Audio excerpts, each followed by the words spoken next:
Yo, I slept on this shoe for a minute, but it's mine now. What's up, guys? bjkicks here. Welcome back to my channel, Kicks on Kicks, where I review sneakers. And today we're taking a look at, I guess, what we can consider a modern classic now. This is the Air Jordan 1 in the dark mocha colorway. And this apparently is like the most faked shoe like ever. And they're getting better and better and better. And we're taking a look at this shoe. I'm going to show you the box. I'm going to show you the shoe, give you the overview like I always do. Give you some legit checking indicators that you can look out for and help you not get got out there on these open markets now that this shoe is, so popular and so wanted. Man, that suede is dope. So let's take a look at the shoe, starting with the bottom, the outsole. Boom. This is your standard Air Jordan 1 outsole. And I mean, you've seen one, you've seen them all. This one's all black. Moving up to the midsole, you got a nice sail aged colored midsole here. And, you've seen it. You've seen it a million times. And then, of course, let's move on to the upper where we've got some really soft leathers and a really nice suede. So looking at your mud guard, your sort of vamp panels, and even the lace holes or lace bed, if we want to call this that, you've got this nice flat black leather. Love that, kind of standard run of the mill Air Jordan 1 leather. By the way, smell is amazing. Now, on your white panels, on your toe box, your mid panels, these have like an actual, like an age, like a sail look to them. I know they look white on camera.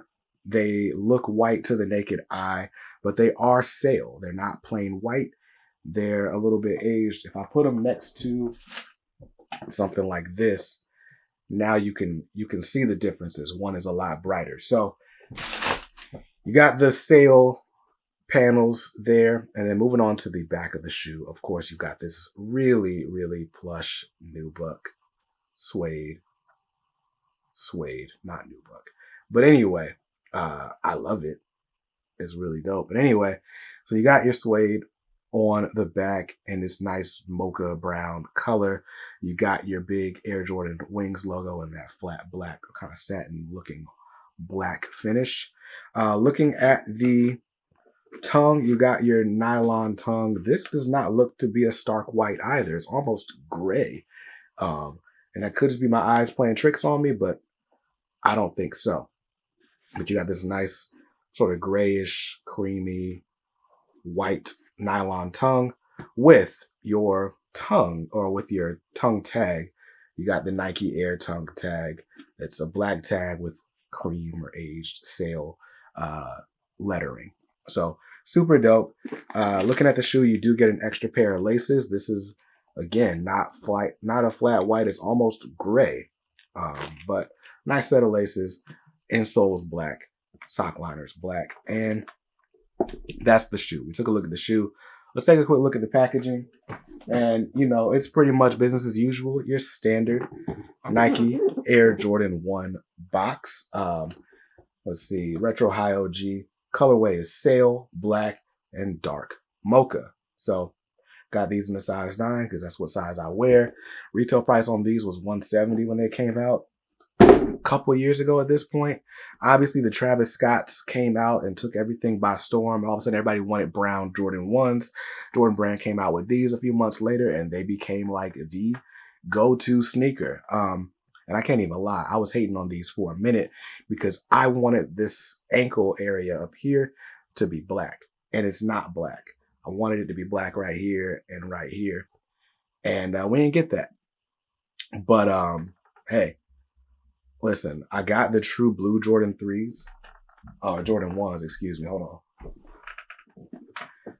So I got these true blue Jordan 1s, and my wife was like, "Y'all really like those?" And so I was like, you know what? Let me go back and complete the set with the mocha colorway, and it grew on me. It's grown on me. So definitely a nice shoe.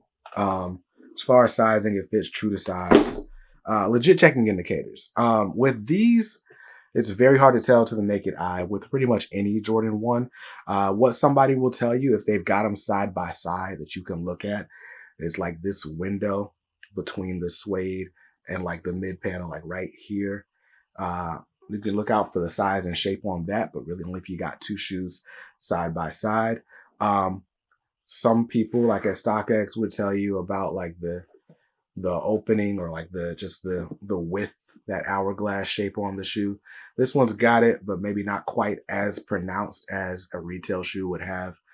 But honestly, man, once you put these on feet, I don't think anybody's going to know that these aren't the genuine article. And for that reason, I don't recommend you buy this shoe on the secondary market. They're so hard to tell apart from the real thing. So if you're not getting this at Foot Locker, House of Hoops, wherever, and of course you're not at this point, then if authenticity matters to you, this isn't the shoe to buy, in my humble opinion. Now, if you're going to pay resale at a, well-respected resale shop, then by all means. But the Facebook Marketplace, Craigslist, sneaker meetups, I wouldn't trust them. But anyway, that's the shoe. I'm not going to do it on foot, but I think this is a solid pickup. If you're looking for these, go ahead and grab them. I mean, the resale price on these is already through the roof. So if you wanted them, you already knew you wanted them before this. But anyway, let me stop talking. I'm going to shut up. I'm happy, guys. You guys have a good one. I'll see you in another review video soon. Peace.